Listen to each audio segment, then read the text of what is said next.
guess there was still a tiny ember of hope burning in here. And it took you and your aunt to turn it. Okay, this better not be the Moon Knight we get on Disney Plus. It's a goddamn PSA after school special, right? The more you know version of Moon Knight. No, keep that shit to the cartoons, man.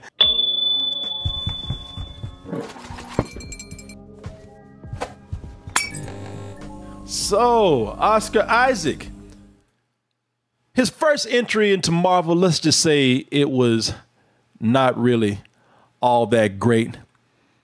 All of us remember back in the day when he starred in X-Men versus Ivan Ooze. Everything they've built will fall from the ashes of their walls.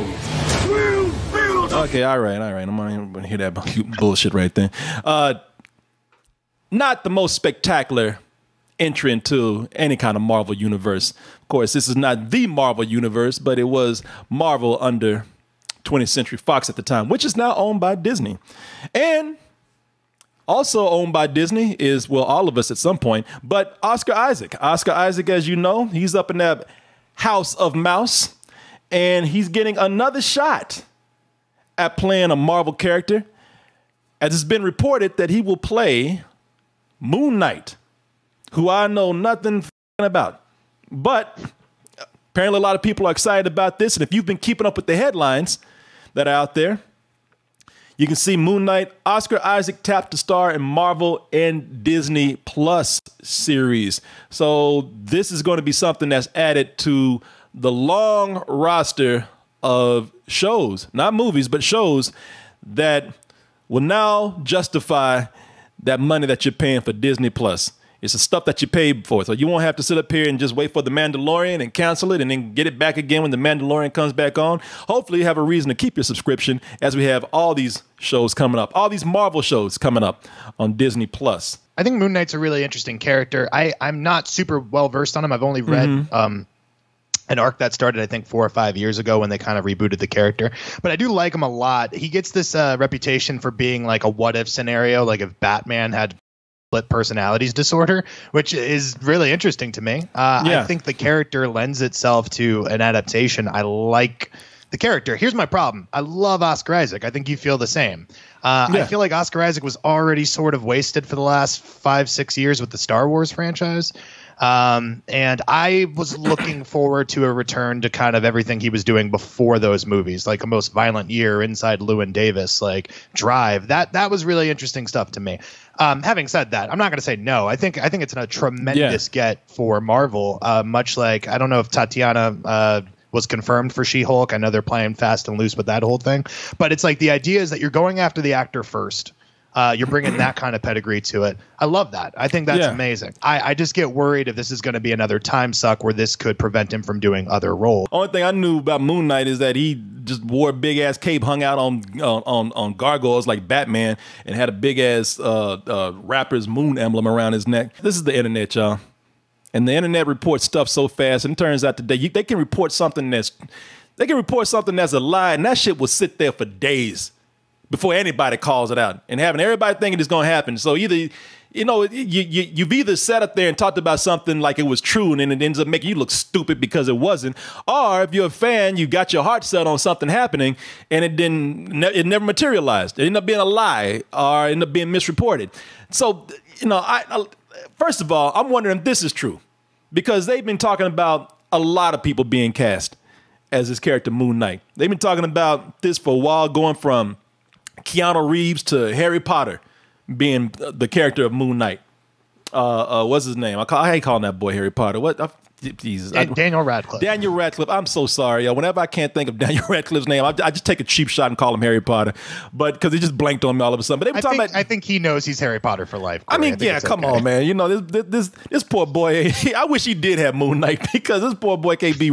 Everything he's tried, people just. He needs one thing to get that Harry Potter stank off of him, and he can't get that role. He can't wash that Harry Potter funk off of him, man. He's been trying, and every time he tries, everybody say, "Yeah, that's cool, but Patronum, do a spell or some shit. Where you want that?" Nobody ever gives him a chance to be anything else. But unfortunately, that's not true that he's going to be this character.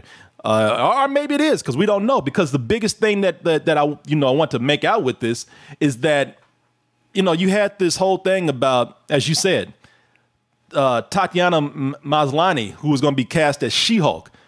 And this is what I'm talking about. Now, I don't know what the hell this is, because this is Disney.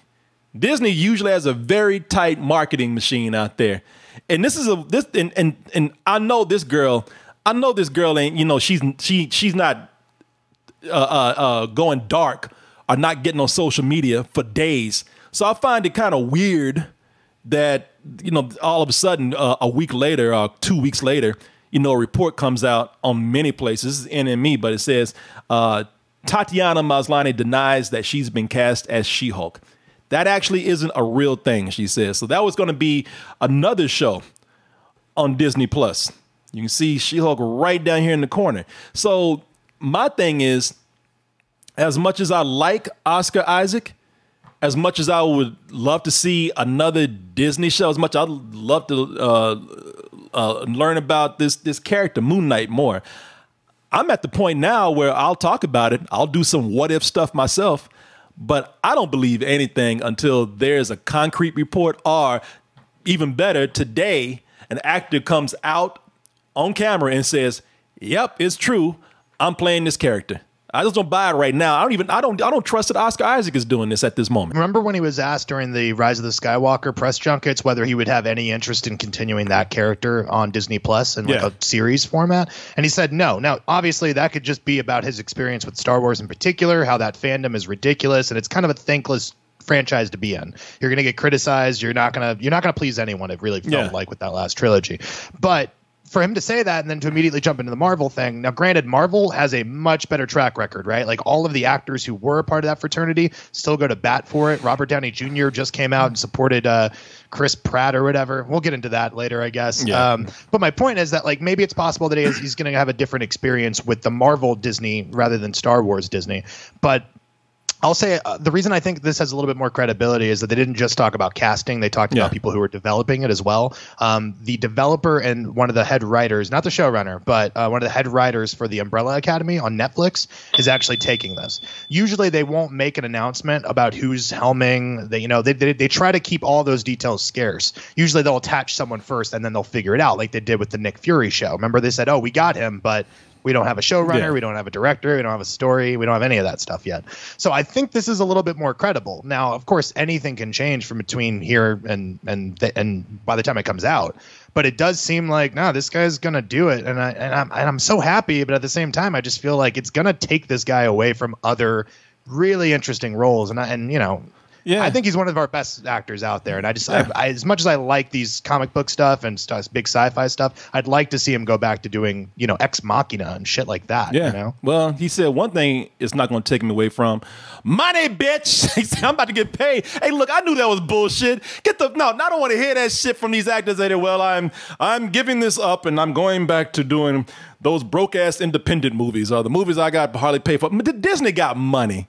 Disney got crazy money. If Disney's throwing you some money to be a lead in a show or a movie, you goddamn right you're going to take it, man. Everybody pulls that bullshit. Oh, I'm leaving. Liam Neeson. Jar Jar Binks drove his ass so crazy that he thought I'm retired. I can't do that shit no more. That fool got on my goddamn nerves. But what was the cure for craziness? What was the treatment? A fat ass check. I'm with you, man. The state of how we consume smaller films, actors, some of my favorite actors being in smaller films, that's up in the air now that some of these actors are getting involved with huge corporations with lots and lots of money. So I'm with you, man. Would I like to see them do more interesting projects? Of course. But do I think they're going to do it if they have a choice between, hey, do this project that we're going to film in a week in one house, and I'm going to do this for $5 or so, or take this multi-million-dollar paycheck over here to be an ongoing character that you're going to get paid for years. You get into a franchise, you're going to be now if you're part of the Disney machine, you're going to be in the show. You're going to be in seasons of the show if it's successful. If you blow up that much, you're going to be making cameos in Doctor Strange and Spider-Man and all these other movies right here. So that is, man, you know, you can sit back and live on that shit the rest of your life. I think it's really cool that it's going to give a lot of people exposure to a character. Like you said yourself, you don't really know the character that well. Yeah. And it's really cool. Like, I don't know much about him either. What I loved about that first comic that I read like 4 or 5 years ago was that just like people make fun of him because he wears white, and his mission statement is like, I wear white because I want the enemy to see me coming so I can strike fear into their hearts. And I'm like, yeah, that's my kind of guy. I like that guy a lot. So yeah, I think it's a really good introduction piece for a character who's been around for a long time, who's shown up in cartoons and old comic strips and stuff like that. I think it's a really good thing that people are going to get to see that character and not in a budget or budgeted or like a lower value version of it. Yeah. Like Marvel's going to spend money on that property. What I did learn about the character actually seems kind of cool. So Oscar Isaac taking this might be a good thing. And I'll tell you what I learned about the character. And please correct me if I'm wrong, anybody out there, which you will. So, you know, the character I'm looking at here, he's actually a mentally ill Marine with a history of drug abuse who is inhabited by an Egyptian spirit. It could just be voices in his head. And what I also know about this, because I had heard about this for a while, the rumblings on this was saying that, all right, you know, this is also, I mean, look, character is mentally ill and does, you know, does drugs, has a drug abuse problem. I heard that this is one of their darkest series, and there was talk about putting that character along with some of the other characters like Blade and Ghost Rider, putting those characters on Hulu to have like the darker series over there where maybe not they'd be associated with the Marvel Cinematic Universe, but they would definitely not have to have the Disney name on there if they didn't want to. It could just be at arm's length for more mature subject matter. Although, you know, because I'm wondering now that it's going to be on Disney Plus, are they going to have to tone the character down? Although the character has made, just like some of the, I mean, even the Punisher, somehow, some way, they found to make him like be kid friendly, which they did with Moon Knight too, when he was hanging out with the cartoon Spider-Man one day.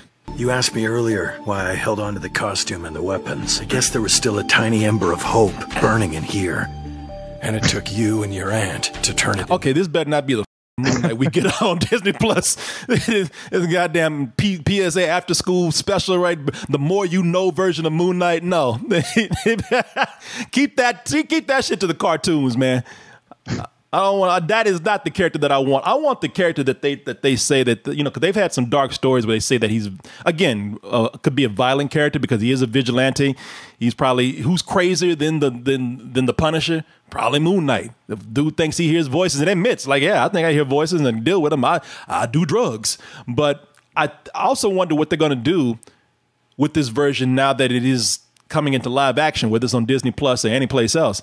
You know, we've seen how they do different takes on the characters, making them kind of stray from their traditional looks. As we've seen with another show that's coming on to Disney Plus, you know, WandaVision, they've actually made fun, as you can see right here, they've made fun of some of their old costumes. So I'm wondering if that's what we're going to see here. Is it going to be the new Moon Knight with the cape? And because that cape's going to cost money, man. You know, that cape's always going to have to be flowing. That's going to be constant CG. Are we going to have that caped Moon Knight? Are we going to have the Moon Knight that we see here where, you know, it's a dude in a button-down shirt, a tie, some white pants from Old Navy, and couple of machine guns. You know, I'm always interested to know what take that they do with these characters in the Marvel Cinematic Universe. I used to be a purist, man. I used to be like, I want to see them in their original version. That's not the character if they don't. And then after Marvel started playing with the characters, I said, all right, this is actually pretty cool what they've done. So it's always interesting to see how they will translate things to be in the Marvel Cinematic Universe. Yeah, I think the weird thing about this, and I think the biggest question mark is like, look, Oscar Isaac, solid. Umbrella Academy, for the most part, seems like they know what they're doing. So like, I trust the writing stuff. I think it comes down to what the tone is and what the take is. And like, you know, I'm with you. It's like, it's not saying you can't do a PG-13 version of it. We've seen plenty of all the PG-13 Batmans, and it's not like they're missing anything in the brutality aspect of it. Yet again, I don't think you could make a PG-13 Punisher. I just don't think that's possible. Really? Moon Knight falls in that category for me, where especially the reboot one that I've read, it's like, no, you kind of can't sand off the rougher edges. The rougher edges are the character. The perceived mental illness is the character, you know? And so I really like the concept of like, oh yeah, it's Batman. If Batman had split personalities disorder and also talked to a moon god. Like, yeah, that's heady stuff. And I think that they're probably going to have to try to tone some of that down. But if it goes on Hulu, I have a little bit more hope that they can try to stay truer to the harder version of the character. They named Disney Plus, and specifically. They didn't say Disney. They said Disney Plus. That's been the things that are saying right there. Like right here, it says Disney Plus series. It doesn't say Disney series. Look, you put that plus on there, you start doing mathematics with that Disney name, then that means it's going to that specific streaming service, which is why that's what I'm thinking, man. I'm thinking that Disney's either going to go a couple of ways. Disney's either going to have to say, all right, we got to find a way to do these characters, and they're still attached to the Marvel Cinematic Universe, but we got to find a way to do them in their R-rated versions. Or Moon Knight going to Disney Plus is going to be sort of a test to see if they can take a harder edge character, a more adult themed character, a character that's probably killed more people than the Punisher, who's crazier than somebody like the Punisher, who's normally a rated R character. They're going to see how that works. And so if it works for Moon Knight, then see, I'm one of the people that always thought like it's in the writing, it's in the insinuation of violence. I always thought like you can do a PG-13 Punisher, you can do a PG-13 Blade, and they're probably trying to test out to see if they can do PG-13 versions of those characters if Moon Knight is a success. Yeah, well, I think that Punisher's a little bit harder because just of the kind of themes it's talking about, right? He's a vigilante. Like the cops are often caught in the crossfire. There's organized crime. It's a little bit harder to do. But like, I'm kind of with you where it's just like, I think Disney needs to just grow a pair. Like they just need to do it, like, because we can all differentiate. Also, Disney Plus has parental controls on it. I got lost in that for like 20 minutes when I was setting up my account. Like, let's just do it. Like, let's not separate these anymore, because I think that's the bigger problem. Yeah, they have Hulu, but they don't really use Hulu. Was the Hellstrom thing they're doing right now, which apparently is failing pretty badly. It's like, that's what I've heard. I hear that it's mistoned and it doesn't really do what it's trying to do, and why wouldn't it just be on Disney Plus? Yeah. But that's kind of my point. So it's like, keep it all in house. Like, I like the idea of that, and you can always pare it down. You could do PG-13 if it's a success and you want to put them in the Avengers or some shit, right? Like, there's precedent for that. But like, trust your audience. Like, that's my biggest thing. It's just Disney. Like, we're not fooling anybody. You're billion, like, you're a corporation. Like, you're responsible for a lot of evil in the world. Why are you trying to pretend like everything's fucking rainbows and puppies? Like, no, give us the character on that format, because then you have this limitless sandbox where you can cross over with any of these people. Yeah, well, Disney, that's how they make money. They sell the appearance of rainbows and puppies, man, and sunshine and happiness. The happiest place on earth is not the happiest place on earth. When you walk away, you're the sad in the world because you're broke. It's a drug for like 2 hours a day while you're there. So yeah, they sell that illusion, man. That's what it is. They just have to, I think they have to get past that, because it's a money thing. That's why they're doing that, and I think that's what they're testing right now. They're saying, we want to get there, we want to bring these characters in, or we do want to push rated R. I think that you have two tests going on. Deadpool is a test to see if they can figure out how to do rated R material and still bring it into the larger universe. Or is there a way we can really push a very, very, very, very heavy PG-13 with this character? And if they can, then that's what they'll do. I think they're at a, they're in a lab right now, trying a bunch of different experiments as we speak, are preparing to do that. So we'll see, man. We'll finally have Disney doing something with these great actors such as Oscar Isaac. They got all these great actors and didn't do shit with them. I'm sorry, man. I'll go off my Star Wars tangents because everybody's talking about Disney selling some goddamn Kool-Aid to people. Everybody on that goddamn Star Wars Kool-Aid, man. Everybody cannot bring themselves to say it's bullshit. I'm sorry. I'm gonna rant every time I talk about Star Wars. They wasted these characters, man. Wasted all these characters. Oscar Isaac, he's one of the best actors out there, and he's so frustrated. He brought that shit. That's how great an actor he is. He brought this shit into his role. You can see him getting frustrated while he's actually trying to be the character. Really could have used your help out there. How'd it go? Really bad, actually. Oh, you're a difficult man. You are. Great. Finn. Oh, you made it. He's like, y'all didn't give me shit to do. He said, I can't believe these. He said, did I just actually say these words? Maybe Disney, Star Wars has always been a property recently with those movies. They've been a property where they didn't know what to do with these actors. They didn't know what to do with the stories. They didn't know what to do with the property. I hate to sound like a Marvel bitch right now, but they've been tight with that, very tight with that. And they brought an actor in. They were inspired to bring that actor in, and they already knew what to do with that actor when they brought them in. The one thing you can say about that casting machine over there, every time they brought somebody in, they've usually worked out. At least in the in the last few years, man, it's more than likely worked out. So if they think Oscar Isaac can do this, and if this casting is true, then yeah, I'm all for it, man. I mean, yeah, I was going to say this and me, I keep saying I'm an old man. I don't like these movies anymore in terms of the Marvel stuff. I'm not as in love with it as I used to be. But other than Ed Norton in that first Hulk movie, have they misfired on any of the casting? No, like they really seem to understand that the character, like the superhero, is almost secondary, right? Like it's the alter ego. It's the human version that is the more compelling character to play. And so they always go out there and they find like Mark Ruffalo as Bruce Banner it's perfect. Like that's a great casting. Robert Downey Jr. is Iron Man. I don't know how you recast that in 20 years if they decide to do that.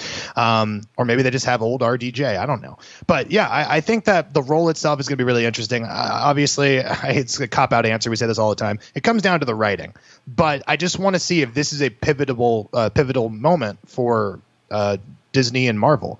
Like if they're going to say like, look, we've done what we've done and it's been very successful, but maybe we can do this too and it also be successful. And now like the world's our oyster. We can kind of do anything we want with these characters. Yeah, no, that is true, man. We'll see, man. I mean, like I said, I'm always excited to see any kind of tidbit of Marvel news when they're doing something, unless they're talking about bringing back fucking Jamie Foxx as Electro. Now this shit is getting silly, but we'll see what happens with that. But for the most part, again, if this is true, because at this point, no one knows what's going on until you actually hear it from the source.